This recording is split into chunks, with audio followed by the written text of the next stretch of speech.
Hi, everybody. It's Chris at the Cloverdale Transit Authority, and today we've got this Lionel 2035 that, oddly enough, is missing the headlamp, meaning at some point somebody took this apart and they just clipped the wire out, so there's no light bulb in there, and we're going to fix that. So stay tuned.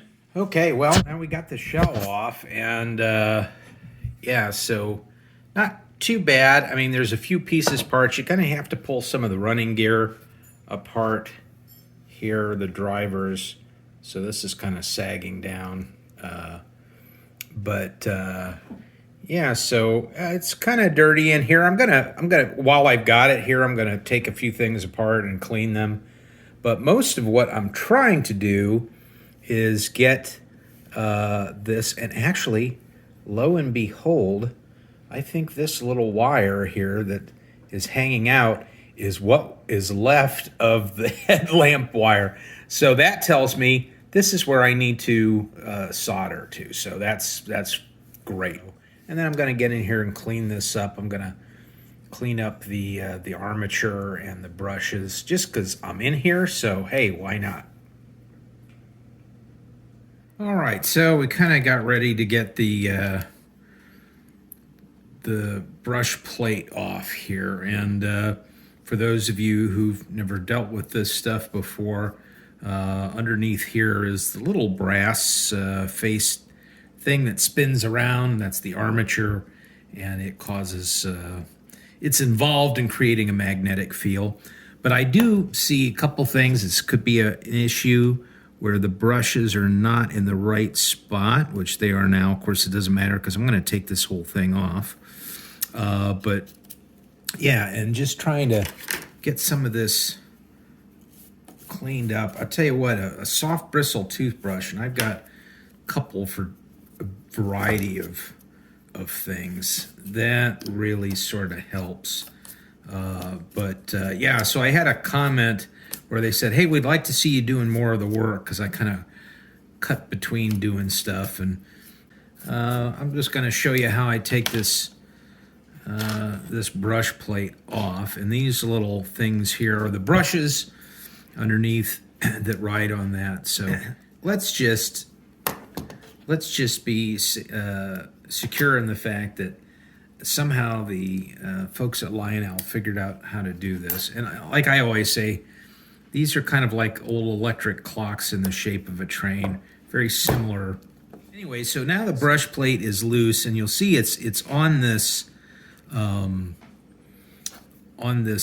little axle here. So you got to slide that off, and be careful because the brushes are going to fall out of there. So I kind of turn my hand over, and there's the brushes, and you can see they're pretty dirty. They're black. So I'm going to set those aside, and I am going to clean them up with a little Scotch-Brite pad. But now I lift this out of the way, and here is the armature. This spins around, bringing the electricity in, making this spin around with all the other systems in here, the commutator and so forth, and the magnetic field created by electricity causes this to spin, and it causes the wheels to turn, and it makes a little train go.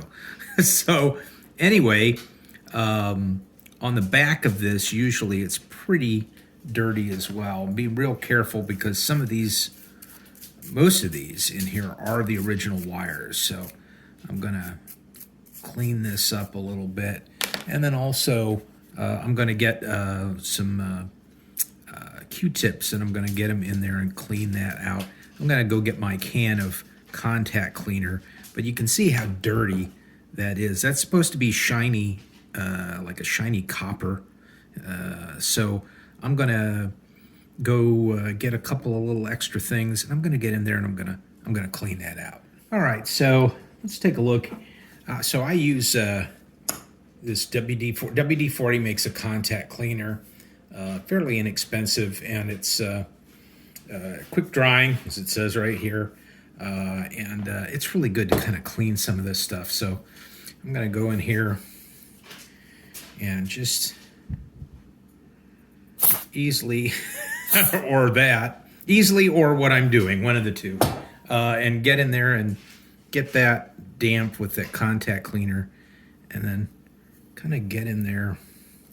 You can see that, and I'm kind of spinning that around, and you can see how much gunk it's taken out of there. So just getting in there just a little bit, trying to let you see that. So there it is. Now let's get a little bit more on this other end to see if we can. All right, there we go. Let's get it in the other little opening there where the brush goes. And that's just, there's probably more I could clean out of there, and you'll see that it kind of gets stuck on that brush holder. So I'm going to go in here, just pull that out. And yeah, so don't want to leave any of those little hairs in there. But so it's looks like it's done a pretty good job with it. And make sure we got any little hairs out of there. That's another great thing for this tweezer. So that little spring holds the brushes in. Very simple device. So anyway, so next thing you know, we're looking at the armature. And it's like, wow, look at that. So I'm just, you know, not a lot, just a little bit. And then I've got some of this green Scotch pad. I've used this for a lot of things over the years, cleaning stuff. And so you just kind of got to get in there. And I know it's not a real good camera angle to see that, but you'll see pretty soon how it's cleaning up. And I'll turn that with the wheels. Just get in there and clean that up. Probably could clean it up a lot more. But, you know, let me just get it so it's pretty shiny. You know, it doesn't take much to make an electrical contact on these things. Yeah, I mean, it could be a lot better if I had more patience. But so the other thing, and this is a little trick that Warren Muzak he's the post-war guy over there on another YouTube channel. I'll leave a link to his channel on here as well.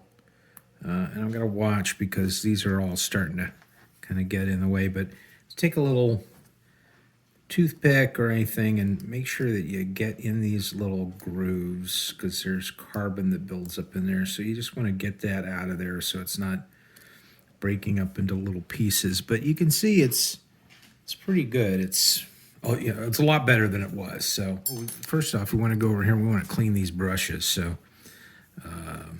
and you'll see these little grooves. That's where the little springs out here sit, so you know which side goes in. And obviously this side is really bad. So I'm gonna just go over here, back here in the back of this shot, give us a little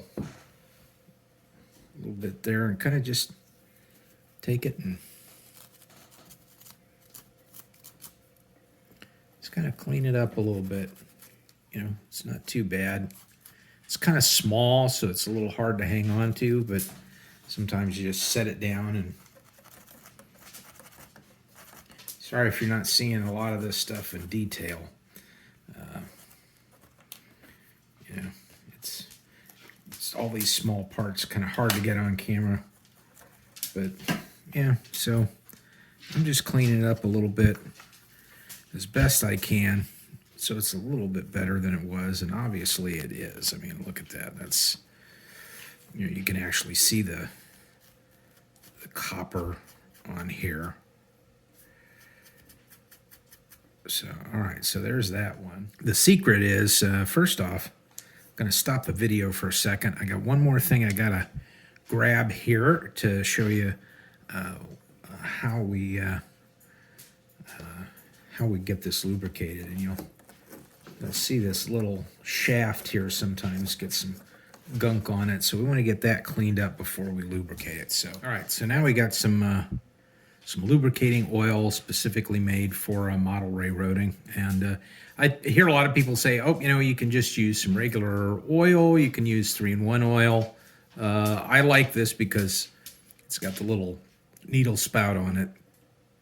Helps me get into some of these tight places. So anyway, the next thing we're going to do is we're going to put these brushes back in there, and you want to try to get them a little groove lined up, but it's not really important because we can adjust that once we get this back on there. So now kind of lean it over a little bit, so we've got, sorry, let's go the other way. Lean it a little bit so those brushes stay in, and get it on that shaft. And now there we go. So now we're lining up those. And actually, look, the little grooves are right on there. That's awesome. So now we got our screws. And again, sometimes it's easier for me to kind of take these and put them in with the tweezers, and I'm not going to tighten it down, just enough to grip it in there so I can get the other one in. I'm just going to try this without the tweezers. Oh, there we go. Good deal. All right, so now we're going to tighten this down. Don't tighten it down too much because these brush plates are made out of sometimes, it's kind of like sometimes like a Bakelite material, sometimes it's a fiberboard. So if you tighten them down till they smoke, sometimes you crack it. So you just want to turn it just a little bit so they're in there, and those are fitting into the slots, so that's really good. So now I'm just going to take a little bit of this oil and put it right on that shaft. Okay, you see that? Right on that shaft, right up against that plate. That's going to let that lubricate a little bit. So, all right, now we're going to flip this thing around. We're just going to set that aside. All right, so now you can see, woof, man. A lot of times with this stuff, I'll just get in there with, and believe me, this can be done a lot better. I'm just trying to do a quick cleaning on this and then come back to it and do a complete tear down. But I'm just trying to take some of the surface dirt off of this. And I am going to clean these driver wheels, but while I'm in here, I'm also going to grease all of these gears. But first, while we're over here, let's take this. This is the opposite side of the armature. This is the opposite shaft of the armature, and this is a bearing plate. So there's a little bearing inside that little raised area. So now we're going to take this off and twist it easily. Sometimes, they haven't been off for a long time, and so they're kind of locked on there a little bit. This will be a lot easier than the brush plate side because there's not much to it. It's just this little plate right here, and we're going to pull that off. And woo-wee, look at all of that junk down in there. I mean, literally, you see how I'm wiping it off? Wiping it off with this Q-tip. I mean, oh boy, that's just bad. Bad, bad, bad. It's just all this carbon that's built up in there, and whew, man, it's bad. So anyway, so we can get in there with this a little bit. We can even get in there with a rag or paper towel and take some of that off, just to get some of this junk off of there. And you can see that, boy, back into that armature where the gear is, and that's as that armature spins, it catches these gears, and that's how it turns the wheels. You can see it's just really bad. I just find it easier to get in there because my hands just won't get into these little tiny parts to get in there. Now, here's this armature plate. You can see there's a lot of oil in there, which is a good thing. but we want to wipe this off, just get all the carbon and dirt off of it, and you can see it's not too bad. Looks like somebody might have cleaned this at one time, but yeah, so it's good to keep these lubed up. If you watch one of Warren's videos, he'll show you that he has a bunch of these, and he keeps some of them soaking in oil, which is probably a good idea. But so right now, I got this cleaned off a little bit. Could be better, but we're gonna put some oil on the shaft and get that really lubed up really well. And before I put this the bearing plate back on the back end of the armature, I'm gonna grease up all of these gears. Okay, so again, here is lubricant grease that's made specifically for model railroading, and you can use this. You can use, lithium grease, what have you. But anyway, so we just want to put a little bit. Just a little bit. That might be a little more than I wanted. Just a little bit on these gears.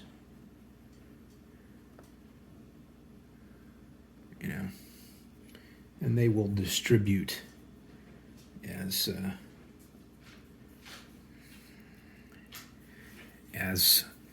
you get this back together and then give the wheels a spin. But anyway, so now I'm going to put a little extra, well, hang on, we're going to put the bearing plate back on. And like I said, there's some funky dirt in there that we could get more of that out, but this is just a field cleaning, just to get it running a little bit better. Mostly, I took this apart because I wanted to get this this new headlamp in. But while I'm in here, so anyway, yeah, I can see that there's these bearing plate screws had oil on them. So somebody might have cleaned this recently. I don't think it was me, because I got this last year and I really didn't do much. Now this bearing plate is steel. I want to loosen it up here a little bit. This bearing plate's steel, so you don't have any problem cracking this. But it doesn't need to be tightened down till it smokes. Just enough. So, all right, so I got that other screw in there. Gonna get that tightened up. Just turn a little bit. And just another little turn. Now, before I abandon all of this over here, I'm gonna get just a little more lubricant in on the end of that armature. So I'm gonna kind of move the steam chest back with the smoker, and here is what I'm looking at right now is this little thing here. Hopefully we can see that. I'm gonna make sure we're on camera and centered for this operation. Anyway, so here's the wire that used to go to the headlamp, and the headlamp it doesn't need a long wire because the headlamp's just sitting right here, so it just needs a short wire. So what I'm going to do here off camera is I'm going to kind of get my soldering iron together. I'm going to get my my parts all squared away, I mean the wire that comes with the parts is this long. I really only need it to be half that. So I'm gonna get all that stuff together, and I'm gonna show you how I take this off, which is just basically heating it and taking it off. No big deal. All right, so before I kind of get into that here, let me kind of show you what we have parts-wise. So I just picked these parts up over at Beltline Hobbies. These are new manufactured parts, and essentially, here's the wire, and here is the contact point for the light bulb. And inside this, there is a little insulator washer as well, and then here is the little brass light bulb socket. And this particular engine had a screw-in light bulb, and so here are the light bulbs. These are all reproduction parts. Usually when I buy light bulbs for stuff, I always buy two, and that way I have stuff in stock, so I'm never like, oh gosh, this light went out, I wish I had another light bulb. So I always buy a couple of bulbs for this stuff, and then I mark it as to what the bulb goes with. So anyway, so that's the parts bag. Very simple. I know there's a lot of you watching this who've done all this stuff before, so forgive me for some of the step-by-step things on this. But that was a request that I got, and so I'm going to show some of that for people who may not have done this sort of stuff before.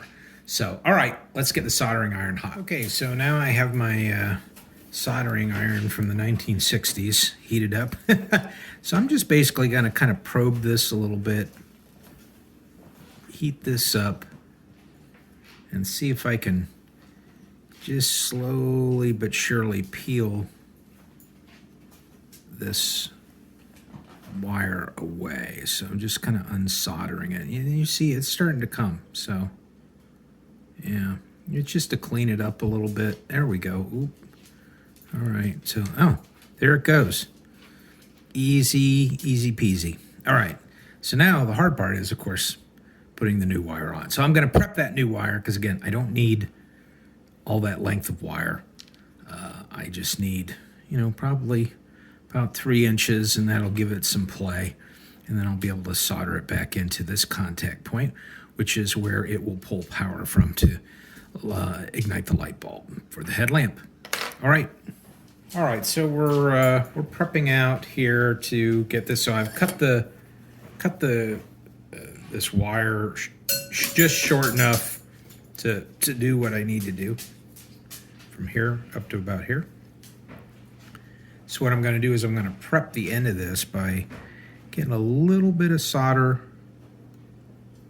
melted onto it, just a little bit. I can get this to work.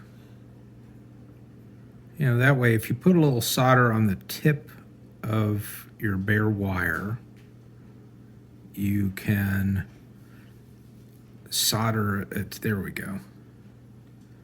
Put a little bit, kind of coat it with some of the solder. It has a tendency to solder onto. Let's try to get this on here. Has a tendency to solder on, connect easier with, and I'm not the most beautiful solderer in the world. One of these days, I will actually get, a soldering iron that was made sometime in this millennia. Well, I guess that's not that long ago. But anyway, so yeah, so I got a little bit of that coating on there. Now, I've still got a little bit of solder on the end of this, so what I'm going to do is I'm going to try to get this soldered on here. Heat all that up, melt it in there. Again, I'm not the world's greatest solderer, but I can get by. So yeah, so there it's in there. There we go. All right. Hopefully that's going to work.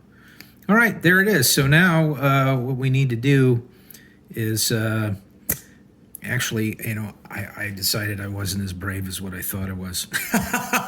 I'm gonna get my test wires, and I'm gonna pull a transformer out of the storeroom here, and I'm gonna put a little juice on here and see if I get a light to light up. All right, so let me get that set up, and then I'll show you what that looks like. So something I'm gonna do, because I realized that how lazy I was getting on this project, something I'm gonna do is I'm gonna take the eccentric crank off of both sides and remove these additional driving rods and the eccentric crank spacer, and that way when I test this, if this thing decides to take off on me, I'm not destroying like a lot of driving rod parts, which could very well happen get bent and so forth. So, you know, I was trying to do this fast today. Fast is not happening. Part of it is because I'm producing a video, which I hadn't planned on. But, and you can see also, one of the other things about this is this wheel probably needs to be pressed on a little bit more. And I do not have a wheel press for this. So I'm going to take a look at that and see if I can at least kind of press that on a little more manually. You know, I don't know, there's just, you see there's a lot of give in that there. See that? That's not good. It's not the way it's supposed to be. So I'm gonna fiddle with that a little bit, maybe off camera here, and but right now we're gonna hook this up and make sure this light bulb runs. Thanks. Okay, so here's an important lesson to remember in your basic electrical work. Is that you have to have a hot and a ground. So I kind of took a break from the video because I was trying to troubleshoot this. So I hooked that transformer up 1033 and hooked it in and laid this motor on its side, and the motor started running, but the light wouldn't come on. And I thought, well, that doesn't make any sense. What's going on here? Is this hot and everything? I thought about it and thought about it. Well, lo and behold, the train, the locomotive is not back together. So in order for the light to work, it has to have a ground. So here's our positive, our hot, and then the ground is when the light bulb fits inside this boiler cover. And once it touches this and this touches the rest of the train, sure enough, it lights up. So I was able to kind of jumper that and make sure that it lit. But then I had already unsoldered it, and I resoldered it back on until I thought, what am I missing? And I'm like, oh, obviously it has to have a ground. Can't just be hanging out there in the open. So what I did was I touched, with the power on, I touched this to the frame and grounded it out, and sure enough, the light bulb turned on. So that was good. Now I just need to start putting this thing back together. I'm not going to subject you to that or the cursing that will undoubtedly ensue. So let me work on putting this back together, and then we'll take a look at the train and we'll get it on the tracks. Okay, well, I got this thing back together. I got to tell you, this is not one of the easier post-war Lionel locomotive engines that I've reassembled and disassembled and reassembled. This is not one of the easier ones. I tell you, I don't know why. It's just the way it's constructed and the way they put parts together. Very different from the Prairies and obviously the Berkshires and the Hudsons. This is what they call an Adriatic, but boy, I'll tell you, it was not easy. So I didn't want to subject you to all of that. But all of this was really just to get this new light headlamp socket in there. And I am going to wipe the body down on here. I did scrub it, but it needs some WD-40 and wipe down a little bit. And then we're going to put it on the track and we're going to run it. So what I need to do right now is put this light bulb in. Get the thing in there. Get that screwed in, and then we're just placing it in there, and then this hopefully fits in here. Wouldn't that be terrible if I did all this and it just didn't fit? There's a chance it's not fitting. Let's see here. Oh, there it goes. How about that? I probably smashed the bulb while I was trying to do that. You know, I may put this on the track just to make sure that bulb lights before I clean it all up.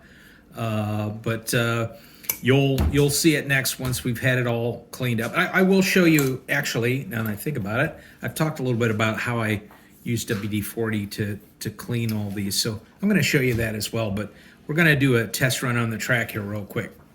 Okay, so I tested it. It ran. It actually was running really well, pretty well before, but it just needed some cleaning. But even with that, it was running great.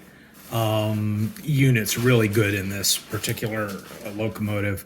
But and the headlamp works, and that's where we really started from with this. But now that I've washed this a little bit, let me show you how I kind of get these looking a little better. I use some just off the shelf WD-40 and carefully, and you can do this once it's all back together, but you know, a lot of times I'll do this